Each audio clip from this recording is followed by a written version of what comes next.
Just a trigger warning. Some of this reporting is graphic and disturbing. Please listen or watch with care.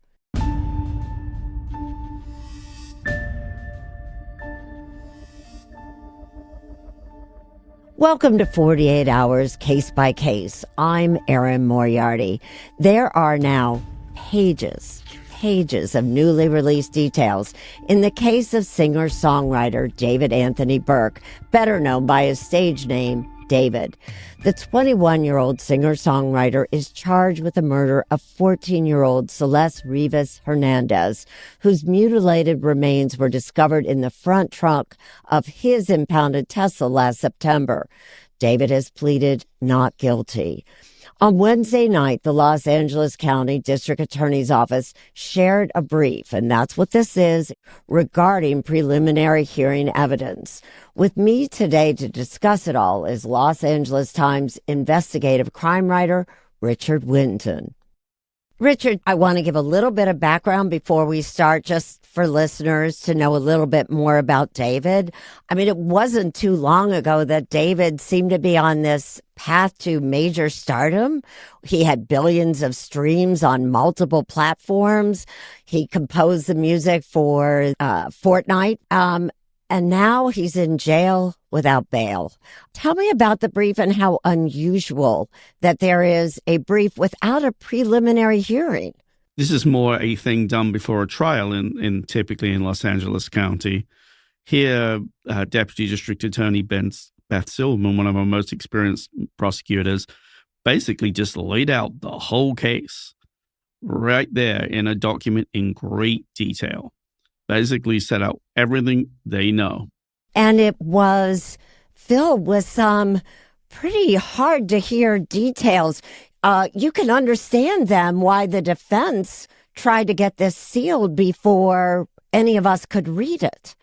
Yeah, I mean, basically, because you're literally laying out how did David commit this murder. In addition to the murder charge he faces, he's been charged with continuous sexual abuse of a child under the age of 14, unlawful mutilation of human remains, and then you have to add to that the special circumstances that exist, murder of a witness, murder for financial gain, and lying in wait. But let's start with really from the beginning, what you learn in this brief. Again, it's according to the prosecution. It is it's their case. Tell me a little bit about her disappearances from home. Okay, so we were at the LA Times, we were already aware that she'd run away at least 3 times from her home in Riverside County. She lives in an area called Lake Elsinore. It's considerable distance from LA, inland from LA. It turns out as early as the age of 11, she'd had contact with David. Eventually, according to this document, by 13, she's in a relationship, a sexual relationship, and staying at his house. So at one point, the Riverside County sheriffs have been contacted and her family have reported her missing. So they tracked down that she's possibly staying with this David. And they call him on his phone, and he basically says that she's not there right now, but she saw her a few days ago. He tells that story. That very same day, Los Angeles County Sheriff's deputies turn up at the home to do a welfare check, basically have the same conversation, emphasize that her age, that she's a minor, she's not even 14 at that stage. And basically, within days, she returns to Riverside County. But it's not over there. According to this document, he pays another student $1,000 to basically give her a phone so they can keep in contact. What other kinds of information does the prosecution say they found that indicated that he was, in fact, still seeing her and, according to this brief, having sexual relationships with her? Well, they have visuals from his digital. They have text message, numerous text messages, quite graphic and detailed. There's also references to abortion, Plan B, medication, basically things which clearly indicate sexual activity. According to the brief, the date, April 23rd, 2025, is a crucial date. Is there something that led up to that date? Is there a reason for that is listed in the brief? Yeah, so basically we get to see for the first time the most detailed account of what may be the motive.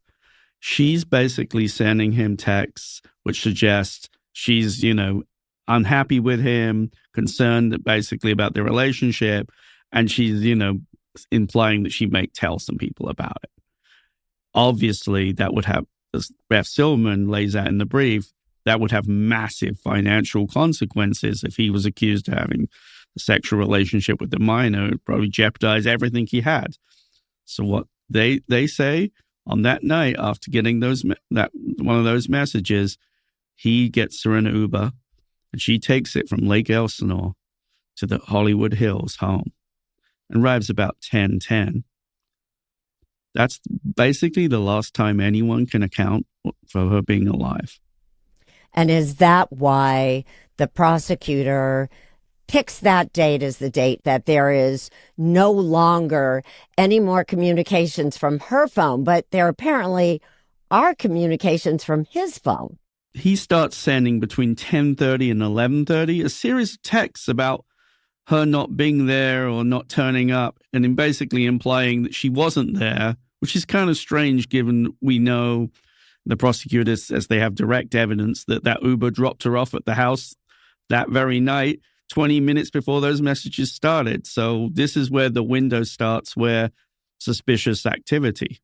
I mean, I can't help it. I work for a show called 48 Hours that you hear those kind of details. And if in fact that is true, that he is calling, knowing that she is gone, he would know that that's going to look very, very suspicious.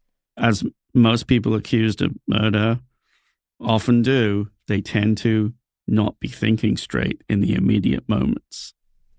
Now, I do want to warn listeners and anyone watching this podcast at this moment that some of the details I'm going to ask you about are hard to listen to, because I think what matters now, according to the prosecution, they believe that she is dead on that evening. They allege that he stabbed her, and more interestingly and sadly, they allege that he let her bleed out. And they also allege that if there was stabbing, it didn't end with her death, that there was dismemberment afterwards. And was there a particular reason why? Oh, okay. So this is one of the more incriminating facts, and I'll be interested to see how the defense handles this. 2 of her fingers were cut off. One of her ring fingers. They allege that on that finger was a tattoo, and the name on that tattoo was David. I mean, everyone wondered when we initially heard that there was some fingers missing what the deal was, and now Beth Silverman seems to have laid out what she alleges the reason why they were gone. And the evidence that they list, what kinds of things did they say he ordered in order to cover up the crime? Well, there's the first thing that happens that night is they managed to track that his car and him drove all the way to Santa Barbara County to a remote roadside near a lake, Lake Cachuma, which is a long way, by the way, from his home. I mean, a long, long way. And by the morning, he'd gone back. But then he starts the series, well, they allege, the series of purchases, which he uses aliases to do. The first purchase from Home Depot is a spade. A spade he has delivered by Postmates the day after prosecutors allege she disappeared. But it doesn't end there, does it? And what was the name he used? Victoria Mendez. According to this document, that's when he took to Amazon and he bought 2 chainsaws, a burn box, a body bag, and a laundry bag, all in quick succession as the days unfolded. I may be naive, but until I read this brief, that was the first time I even knew what a burn box, burn cage is. Yes, but he did end up using another item, which would be not something you'd normally think about in disposing of a body. That was an inflatable pole, the kind of one that young toddlers and kids use. How does the prosecution explain ordering an inflatable pool? So what Beth Silverman has alleged in this document is that in the days that follow, in May, she alleges that David used one of those chainsaws to cut up Celeste in the garage in the pool. Blood was found in the garage. DNA tied to Celeste is found there. But here's a really, really probably very important part of that. When they did eventually find her remains in his Tesla months later, and she was cut up and she was in 2 bags, they also found embedded in amongst her remains bits of plastic that the prosecutors allege is from that small pool. Does that explain to you, Richard, then why there were those special circumstances alleged initially, the killing of a witness, murder for gain? Does that evidence kind of point to the reason why those special circumstances were added? Yeah, I mean, basically, the whole thing is basically Beth Silverman is underlying this case with the bottom line is, in the end, it was all about money, all about making money in the music business, the success. In the end, she became a potential obstacle to all this, and then he decided to do the most horrific things.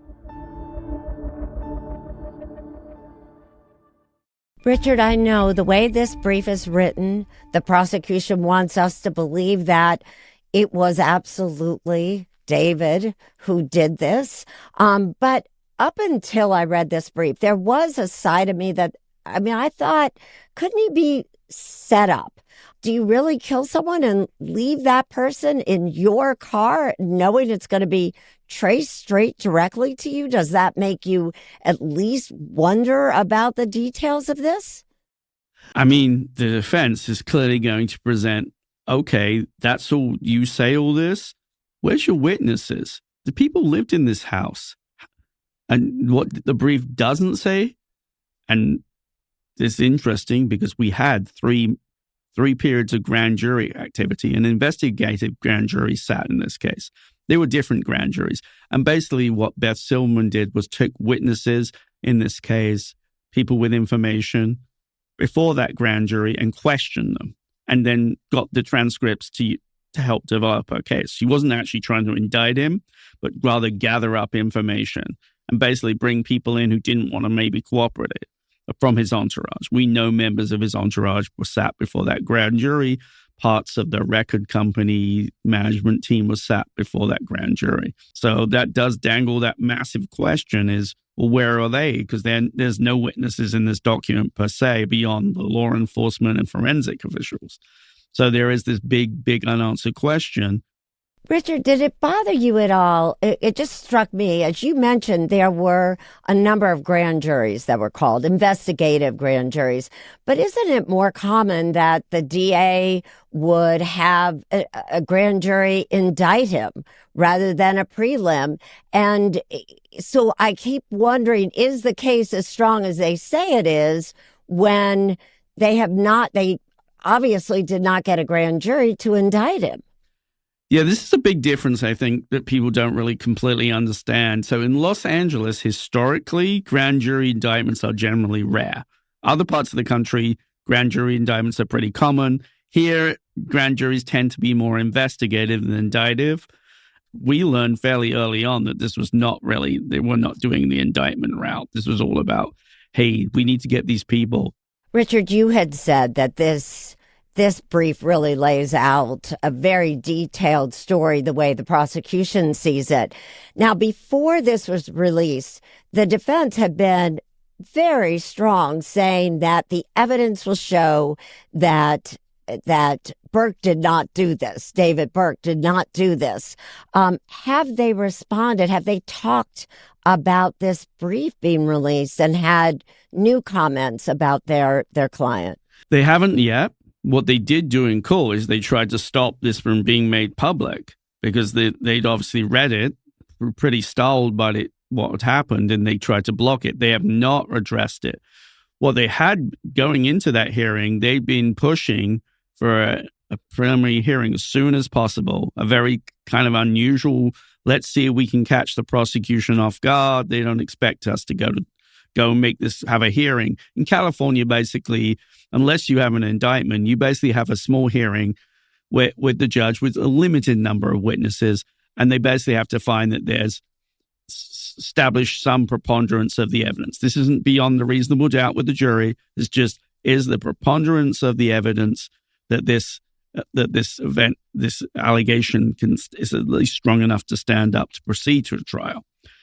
Here, the defense was like, okay, we don't think they're ready. We're going to go for it. And they immediately start going for it. The prosecution is like, oh, we're ready. But you should know there's like tons of terabytes, which is like the equivalent of like a small library, okay, to look at in this case. Most of it's obviously visual and audio, which takes up a lot of space. We get to yesterday, and this is the day where they're sort of meant to be setting the date. And lo and behold, Beth Silverman drops this document. Not long after, the defense is now looking at, next month, basically a month away from this date for the prelim. Obviously, they want more time now, but they've got to see a little bit. It was kind of like, hey, you punch us, we punch you. Well, but isn't there a risk for the prosecution as well? Because one of the reasons why you want a preliminary hearing is you want to surprise the defense with evidence they may not know you have, and they're not prepared. Doesn't this brief then give the defense a chance to defend this at the preliminary hearing? Yeah, I mean, I think here the good thing for the defense, and it's probably partly apart from the fact they just got to look at a lot of evidence, and they haven't got it all, and it's like an enormous amount of terabytes, is, yeah, they want to see the cards of the prosecutors here. They want to see what they got. Now, they showed some of their cards, let's be honest. They didn't show all their cards. They didn't tell us anything about the human witnesses beyond the authorities. They didn't tell us what the friends are going to say or who's going to. Now, they don't usually, in this kind of crime, put those kind of people on. Typically, they put on just the key detectives, some forensic people, just to prove something happened. Richard, you actually alluded to this. The defense is correct, isn't it, when the lawyers say releasing something like this pre-trial really could affect the jury pool? I mean, there's no doubt in the modern era as well, affecting the jury pool is a big part of how things operate. Yeah, I don't think Beth Silverman's naive. She knows by putting this all out there that even those who've never heard of David, and that's probably a lot of people over the age of 35, will now heard something about this, and it will permeate somehow into their sort of news cycle, their social media or something, which means she'll now have, a leg up when it does eventually reach a trial, if it does. Now, I'm just slightly over the age of 35, but I had been really curious about David, and I spent a lot of time looking at his videos. I mean, he was a person whose stardom was on the rise, and I was interested in how he had set up this chat. It was very large on the Discord server, this area called David's Closet. But Wire Magazine wrote a really interesting article recently talking about how, I think the title actually is, they made David a star. Now they want him convicted of murder. Have these young people who have been following him, supporting him, turned against him? Some of them have, because some of them were very quick to start digging through the old imagery of that group. There's basically, you have this whole sort of interconnected community who'd put their sort of time into him. I mean, I don't know how this will play out at trial, but in one of his videos, he literally drags a body to the back of a car and puts it in there. It's actually very weird because he's also the body as well as the dragging person. It's him. Yeah. And then there's, another one of his videos, there's blood everywhere. Remember, they have like his entire iCloud. They have all his materials. So they'll know how he constructed songs.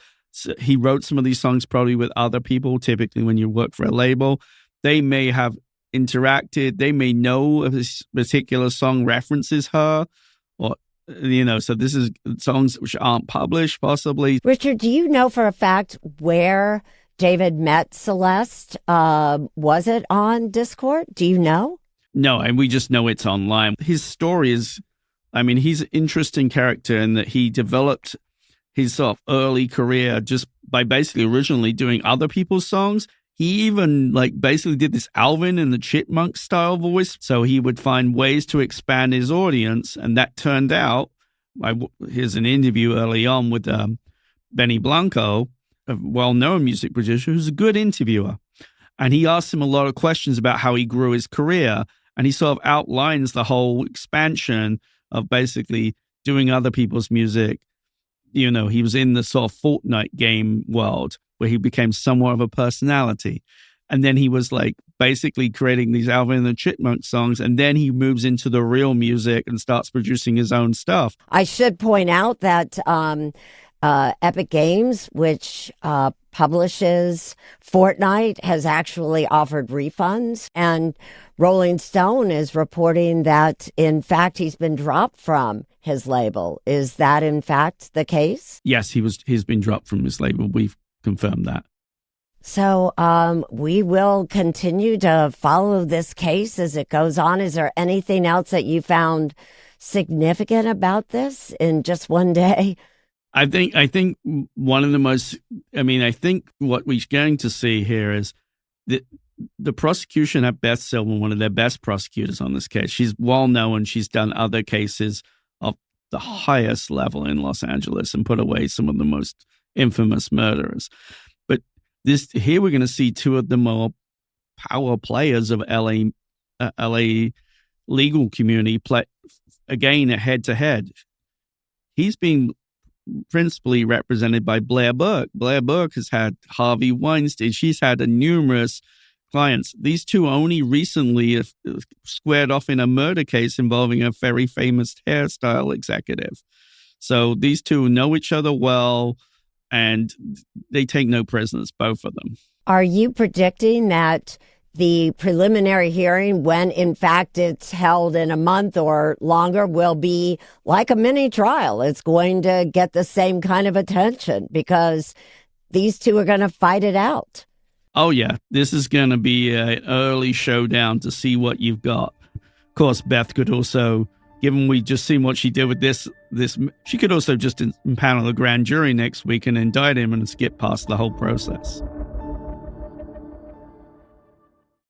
Now, I don't know whether you got any sleep last night because you actually covered two hearings yesterday, two high-profile hearings.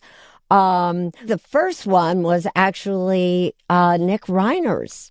Is that unusual that you would have two of these very high-profile hearings on the same day in the same courthouse? Not in Los Angeles, unfortunately. The ninth floor is famous for handling high-profile cases. Most Americans probably only familiar with this floor, or maybe a brief reference in their minds of their to the history that this was the floor where Judge Lance Ito oversaw O.J. Simpson, and is kind of has a little extra level of security. Luckily, my colleague James Quealy was also covering all this stuff, so he actually did the bulk of the lifting yesterday.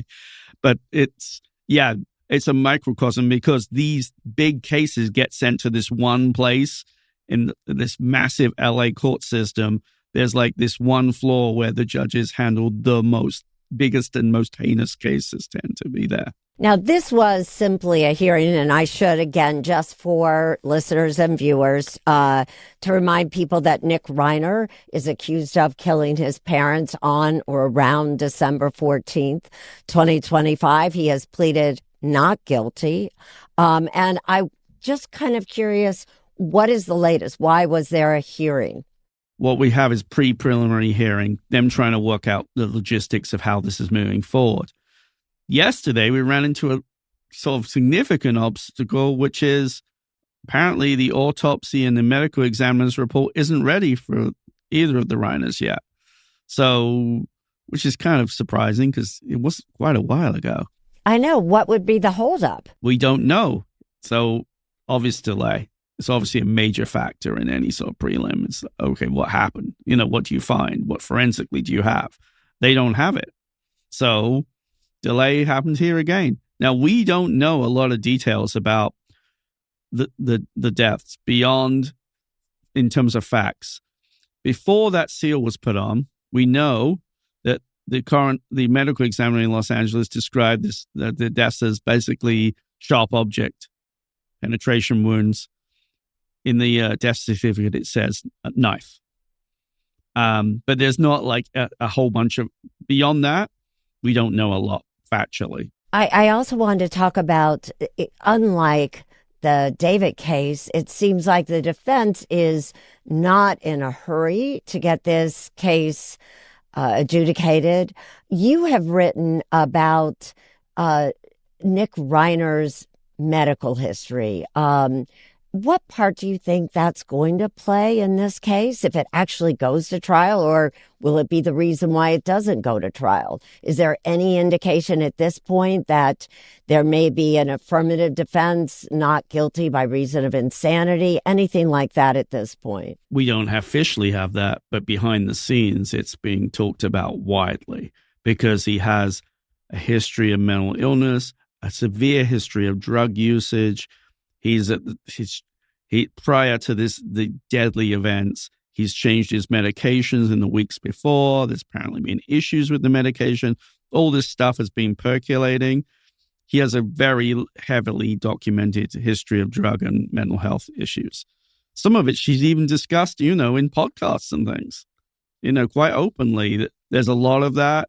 He's moved from being represented by a private attorney, Alan Jackson, that many listeners probably are familiar with, to being now represented by the public defender. Do you know why? Was it because his siblings didn't want to pay for his defense? That's been out there. Do you know from your reporting whether that's true? From our reporting, we know that we won't say his siblings, but we would say his family discontinued paying the law firm that Mr. Jackson works for. So there was a decision at some level within the family or the executor to no longer continue to pay. Will that affect how Nick's represented? I don't actually think it will, as this does lean towards some version of insanity defense or some sort of, try to plead down to a second degree or something. The public defender here in this case is actually a very able individual who's handled that kind of case. And this case is very different from David. In that I don't think the defense will ever say he didn't do it. I think it's more he didn't do it or didn't knowingly do it. So it's going to be a very, very different case. And those cases tend to take a lot of time historically when I've seen them in Los Angeles. That's a very good point, because he's pleaded not guilty, but that can also be pleading not guilty by reason of insanity, which is saying I did it, but I didn't know I was doing anything wrong or knowingly killed somebody. So we will have to see that. How would you describe his demeanor in the court yesterday? Did he look differently? Did he? Well, he's thinner. He's got a almost shaved head, very short haircut. He's, he just looks like someone who's a little distant from everything. Which brings us to Nick's older brother, Jake, who wrote a moving essay on Substack late last week about what it was like losing his parents. He recounted hearing about what happened from his sister, Romy, who first discovered their parents. I'd just like to get your reaction to it. It's heartbreaking to read. He wrote, "We lost more than half of our family that night in the most violent way imaginable. Sure, any loss of a parent is devastating, but nothing compares to losing both of them at the same time. And on the top of that, having your brother be at the center of it. It's almost too impossible to process. I understand that people have questions about what happened. Some of those answers will come in time, but some parts of this belong only to our family, and keeping them private is the only way to protect what little remains of something that was taken from us." What was your reaction when you read that? My reaction overwhelmingly was there was something missing in the piece. He never said Nick, which is kind of startling when you know your brother's the accused here. He never mentioned him at all. So he said a lot of really dramatic and sad facts about the family and the loss. And he wrote beautifully about his parents and his sister's struggle, dealing with it. But he never mentioned Nick directly by name, which was kind of telling about, it was like the unwritten what he was saying. So he'll be back in court when? So Nick will be back in court in September. It's just going to move on very slowly. At some point in probably the fall, we're probably going to see what the real plea is and the real kind of approach is. And then we'll see where it's going, whether this is actually looking at a trial or a bifurcated trial, with two parts essentially. And I hope you'll be back with us to talk about these cases as they advance. Promise? Yes, I'll be here, as always. We'll be back next week with another episode of Case by Case. Be sure to rate and review and let us know which cases you are following and you want us to follow.